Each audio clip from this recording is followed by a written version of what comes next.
Friends, welcome back to my channel. আমার ক্ষুদ্র চ্যানেলে সকলকে স্বাগতম। আজকে আমার বিষয় হলো একটি ছোট্ট লেখা, যে লেখাটা কার্নেল স্কুল অর্থাৎ আইসিএসসি বোর্ডের একটি বাংলা পাঠ্যপুস্তক থেকে নেওয়া হয়েছে, যেটা কামিং এক্সামে তাদের আছে। সেই জন্য আমি এই ক্লাসটা নিচ্ছি এবং বুঝিয়ে দেব। সেই লেখকটি হলো নরহরি দাস। তার লেখক শিশু সাহিত্যিক উপেন্দ্র কিশোর রায়চৌধুরী। তার আগে বলে রাখি বন্ধুরা, অবশ্যই কোনো লেখা পড়তে গেলে, কোনো পাঠ্যাংশ পড়তে গেলে তার লেখক পরিচিতিটা অবশ্যই জেনে রাখা দরকার। উপেন্দ্র কিশোর রায়চৌধুরী ছিলেন বিখ্যাত শিশু সাহিত্যিক, ঠিক আছে। সুকুমার রায়ের বাবা, অর্থাৎ উপেন্দ্র কিশোর রায়চৌধুরীর ছেলে কে ছিলেন বা পুত্র কে ছিলেন? সুকুমার রায়। উপেন্দ্র কিশোর রায়চৌধুরী 1863 খ্রিস্টাব্দে তিনি জন্মগ্রহণ করেছিলেন এবং 1915 খ্রিস্টাব্দে তিনি পরলোক গমন করেন। পরলোক গমন মানে হচ্ছে মারা যান, ঠিক আছে ছোট বন্ধুরা। অর্থাৎ খেয়াল করে দেখো, 52 বছর তিনি বেঁচে ছিলেন। এই 52 বছরের মধ্যে কিন্তু অনেক তিনি রচনা লিখেছিলেন। তার মধ্যে সব থেকে যে রচনা তিনি লিখেছিলেন সেটা হচ্ছে শিশুদের ক্ষেত্রে, শিশুদের বিভিন্ন বিনোদনের মধ্যে দিয়ে তিনি বিভিন্ন শিক্ষা বা আনন্দ দিয়ে গিয়েছিলেন। তার মধ্যে উল্লেখযোগ্য হচ্ছে নরহরি দাস। তাছাড়া তিনি অনেক রচনা লিখেছিলেন। তার মধ্যে কিছু রচনাই বলে দিচ্ছি, দেখো তোমাদের পাঠ্যপুস্তকই আছে। টুনটুনির বই, গোপী গাইন, বাঘা বাইন, এর একটা সিনেমা আছে, অবশ্যই তোমরা দেখে নিও বাবা মাকে বলে। ছোট ছেলেদের রামায়ণ, ছেলেদের মহাভারত, অর্থাৎ শিশুদের রামায়ণ, শিশুদের মহাভারতও রচনা করেছিলেন। এই রকম অনেক বই তিনি রচনা করেছিলেন। তার মধ্যে এগুলো কয়েকটি খুবই উল্লেখযোগ্য। তাছাড়া আরেকটা বলে রাখি, তিনি একটি সন্দেশ পত্রিকা রচনা করেছিলেন। এখন তো তোমরা বিভিন্ন ফোনের মধ্যে দিয়ে তোমরা বিনোদন অংশগ্রহণ করো, কিন্তু আগে তো এইসব ফোন ছিল না, বিভিন্ন পত্রিকা ছিল, ছোটোদেরই পত্রিকা দিয়ে দিতে হতো। সেই পত্রিকা, সেই রকম একটা পত্রিকা সন্দেশ, সেই সন্দেশ পত্রিকার মাধ্যমে ছোটদের বিনোদন দিত বিভিন্ন প্রতিবেদনের মধ্য দিয়ে, বিভিন্ন লেখার মধ্য দিয়ে, ঠিক আছে।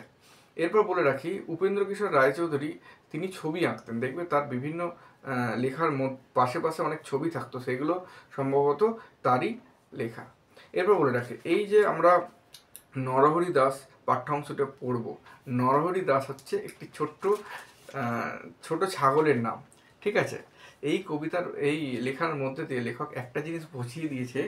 লেখাটি হলো কিভাবে ছোটবেলায় একটি ছোট ছাগল নিজের উপস্থিত বুদ্ধি অ্যাপ্লাই করে আসন্ন বিপদ, অর্থাৎ শেয়াল আর একটি বাঘের মুখের কাছ থেকে, তার মুখের আহার না হয়ে কিভাবে বুদ্ধির মধ্যে দিয়ে বেরিয়ে এসেছে, সেটা ছোট্ট খুব সুন্দরভাবে দিয়ে দিয়েছে। এবার আমি চলে যাচ্ছি পাঠ্যাংশে। খুব মন দিয়ে শুনবে এবং তোমরা অবশ্যই পাঠ্যাংশটা দুবার তিনবার পড়বে। যেখানে দাঁড়িয়ে আছে সেখানে পূর্ণভাবে দাঁড়াবে, যেখানে কমা আছে সেগুলো হালকা দাঁড়াবে, যেখানে দেখবে জিজ্ঞাসা চিহ্ন সেগুলো বলবে জিজ্ঞাসা মতো করে, যেখানে বিস্ময় আছে সেখানে বিস্ময় প্রকাশের মতো করে বলবে। আস্তে আস্তে সব হয়ে যাবে। আমি এখন চলে যাচ্ছি পাঠ্য পুস্তকে বা পাঠ্যাংশে। নরহরি দাস, উপেন্দ্র কিশোর রায়চৌধুরী। সেখানে মাঠের পাশে বন আছে, আর বনের ধারে মস্ত পাহাড় আছে। সেইখানের একটা গর্তের ভিতরে একটি ছাগল ছানা থাকতো। সে তখনও বড় হয়নি, তাই গর্তের বাইরে যেতে পেত না। বাইরে যেতে গেলেই তার মা বলতো, যাস নে, ভাল্লুকে ধরবে, বাঘে নিয়ে যাবে, সিংহে খেয়ে ফেলবে। তা শুনে তার ভয় হতো, আর সে চুপ করে গর্তের ভিতরে বসে থাকতো। তারপর সে একটু বড় হলো, তার ভয়ও কমে গেল। তখন তার মা বাইরে চলে গেলেই সে গর্তের ভিতর থেকে উঁকি মেরে দেখত। শেষে একদিন গর্তের বাইরে চলে এলো, অর্থাৎ তার মা যখন বাইরে চলে যেত তখন সে উঁকি মেরে দেখতো। যখন আরেকটু বড় হলো সে গর্তের বাইরে চলে এলো। তাহলে ছোট বন্ধুরা, যখনই তোমরা ছোটবেলা দেখবে বাইরে যেতে দেখবে এই ছাগলের মায়ের মতো সেম দেখবে, তোমাদেরও পেরেন্টস তোমাকে বাইরে যাওয়ার জন্য নিষেধ করতো বিভিন্ন সমস্যার সম্মুখীন হওয়ার জন্য। যখন তোমরা দেখবে তোমরা বড় হয়েছে তখন আস্তে আস্তে বাইরে যাওয়ার ইচ্ছা প্রকাশ করছিলে, তেমনি ছোট ছাগলটিও যখন আস্তে আস্তে বড় হলো মায়ের অ্যাবসেন্টে বাইরে চলে যাওয়ার প্রবণতা দেখা দিয়েছিল। একদিন সে বাইরে চলে এলো, বাইরে চলে এসে কী হলো তারপর দেখো, এখানে দেখেন সেইখানে একটা মস্ত ষাঁড় ঘাস খাচ্ছিল। ছাগলছানা আর এত বড় জন্তু কখনো দেখেনি, কিন্তু তার শিং দেখি মনে করে নিল এটাও ছাগল। খুব ভালো জিনিস খেয়ে এত বড় হয়েছে। তাই সে ষাঁড়ের কাছে গিয়ে জিজ্ঞাসা করলো, হ্যাঁ গা, তুমি কি খাও? অর্থাৎ ষাঁড় তো অন্য একটা প্রাণী, কিন্তু যেহেতু দুটো ষাঁড় শিং আছে, ছোট ছাগল, বাচ্চা ছাগল, সে ভাবলো হয়তো এটাও ছাগল। তখন ষাঁড়কে গিয়ে সে বলেছিল যে তুমি কি খাও? ষাঁড় বললে, আমি ঘাস খাই। ছাগলছানা বললে, ঘাস তো আমার মাও খায়, সে তো তোমার মতো এত বড় হয়নি। ষাঁড় বললে, আমি তোমার মায়ের চেয়ে ঢের ভালো ঘাস অনেক বেশি করে খাই। ঠিক আছে, ষাঁড় তখন বললো, তোমার মায়ের থেকেও আমি অনেক বেশি ঘাস খাই। তখন ছাগলছানা বললে, সে ঘাস কোথায়? ষাঁড় বললে, এই বনের ভিতরে। ছাগলছানা তখন বলল, আমাকে ওখানে সেখানে নিয়ে যেতে হবে। এ কথা শুনে ষাঁড় তাকে নিয়ে গেল। সেই বনের ভিতরে খুব চমৎকার ঘাস ছিল, চমৎকার মানে খুব ভালো ঘাস ছিল। ছাগলছানার পেটে যত ঘাস ধরলো সে তত ঘাস খেলো। তাহলে ছাগলছানা প্রথম প্রথম কচি ঘাস পেয়েছে, সে সঙ্গে সঙ্গে এক গাদা ঘাস খেয়ে নিল। খেয়ে তার পেট এমনই ভারী হলো যে সে আর চলতে পারে না, মানে খেয়ে এত পুরো চলাটাই ভুলে গেল, মানে চলতে পারছে না। সন্ধে হলে ষাঁড় এসে বললে, এখন চলো বাড়ি যাই। কিন্তু ছাগলছানা কি করে বাড়ি যাবে? সে চলতেই পারে না।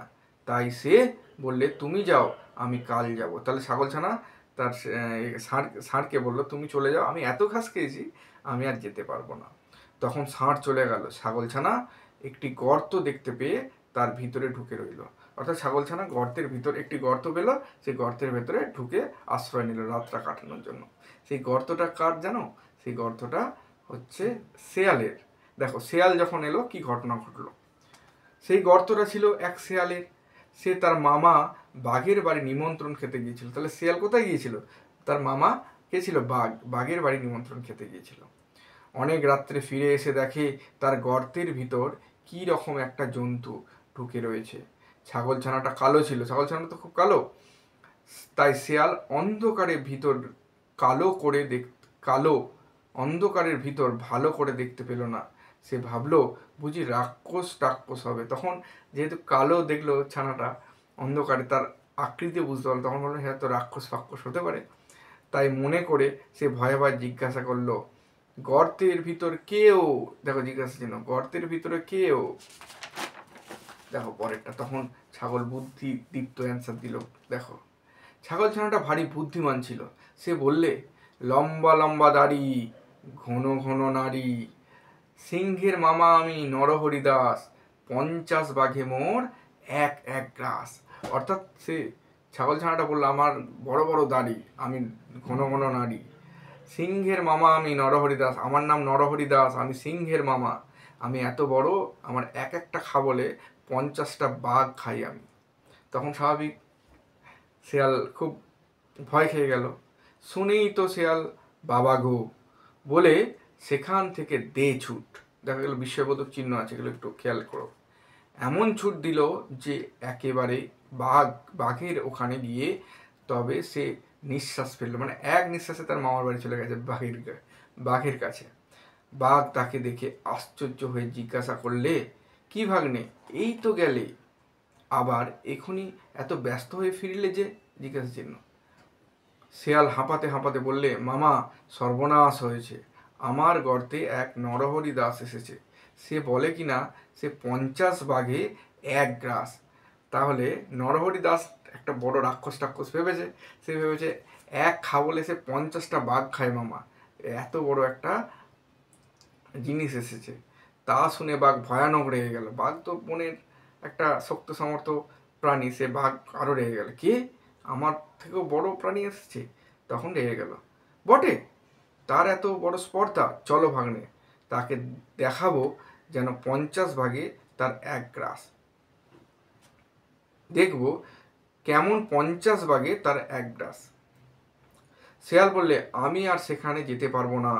আমি সেখানে গেলে যদি সে হাঁ করে আমাদের খেতে আসে, তাহলে আমি তো তুমি তো 2 লাফই পালাবে, আমি তো তেমন ছুটতে পারবো না, আর সে বেটা আমাকে ধরে ফেলবে। ঠিক আছে। বাঘ বললে, তাও কি হয়, আমি কখনো তোমাকে ফেলে পালাবো না, যেহেতু ভাগ্নে ফেলে পালাবে না। শেয়াল বললে, তবে আমাকে তোমার লেজের সঙ্গে বেঁধে নিয়ে চলো। তখন শিয়াল বুদ্ধি খাটালো যে মামা তুমি তাহলে তোমার লেজের মধ্যে আমাকে বেঁধে নাও, তাহলে তুমি যখনই পালাবে তাহলে তার সাথে সাথে আমিও চলে যাব। ঠিক আছে বন্ধুরা?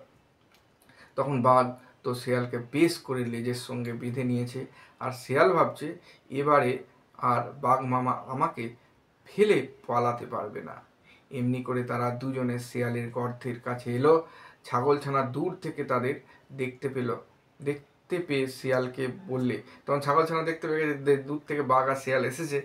তখন ছাগলছানা দেখো বুদ্ধিপ্তে অ্যান্সার দিল, দূর হতভাগা, তোকে দিলাম 10 ভাগের করি, 1 ভাগ নিয়ে এলি লেজে দিয়ে দড়ি। বলছে তোকে আমি 10 ভাগের কড়ি দিয়েছি। কড়ি মানে কি? বিনিময় পথে, এক ধরনের মুদ্রা টাইপের। আগে তো, এখন তো তোমাদের কাছে টাকা থাকে, কিন্তু আগে টাকা ছিল না, একটা বিনিময় প্রথায় কড়ি দিয়ে বিনিময় হতো। ঠিক আছে? তখন শেয়াল বললো, তোকে আমি কড়ি দিলাম 10টা ভাগের, তুই 1টা ভাগকে নিয়ে চলে এলি, আবার লেজে দড়ি বেঁধে। সেই জন্য বাঘ আরও ভয় খেয়ে গেল। বাঘ তো ভাবলো যে তার ভাগনা অর্থাৎ শেয়াল তাকে নিজেকে বাঁচার জন্য তাকে একটা বাঘ নিয়ে এসেছে। শুনেই তো ভয়ে বাঘের প্রাণ উড়ে গিয়েছে। সে ভাবলো যে নিশ্চয়ই শেয়াল তাকে ফাঁকি দিয়ে নরহরি দাসকে খেতে দেওয়ার জন্য এসেছে। ঠিক আছে? তারপর সে কি করে সেখানে দাঁড়ায়, সে 25 হাত লম্বা এক লাফ দিয়ে শিয়ালকে শুদ্ধ নিয়ে পালালো। শিয়াল বেচারা মাটিতে আছাড় খেয়ে, কাঁটার আছড় খেয়ে, ক্ষেতের আলে ঠক্কর খেয়ে একেবারে যায় আর কি। মানে শিয়ালের অবস্থা খারাপ, লেগে তো বাঁধা, সে খালি জায়গায় ঠক্কর খাচ্ছে, তারপরে হচ্ছে কাঁটার আঁচড় খাচ্ছে, আলে ধাক্কা। আল হচ্ছে এখানে, ছোট বন্ধুরা দেখবে তোমরা রাস্তা দিয়ে গেলে দেখবে গাড়ি পাশ দিয়ে দেখবে অনেক জমি আছে, সেই জমিগুলো দেখবে এক একটা ভাগ আছে, ছোট ছোট অংশ দেখবে ডিভাইড করা আছে, সেই অংশটাকে বলা হচ্ছে আল, যেটা দিয়ে হেঁটে হেঁটে যাওয়া যায়, জমি না মারিয়ে হেঁটে হেঁটে যায়, সেটা হচ্ছে আল।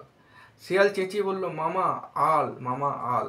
যেহেতু শিয়ালে আলে ধাক্কা খাচ্ছে, তখন মামাকে বলছে আল দেখে ছোট, কিন্তু মামা ভাবছে যে, মানে বাঘ ভাবছে যে আল মানে এলো, এই এই এলো এই ভাবছে, এই ভেবে নরহরি দাস এলো, তাই সে আরও বেশি করে ছোটে।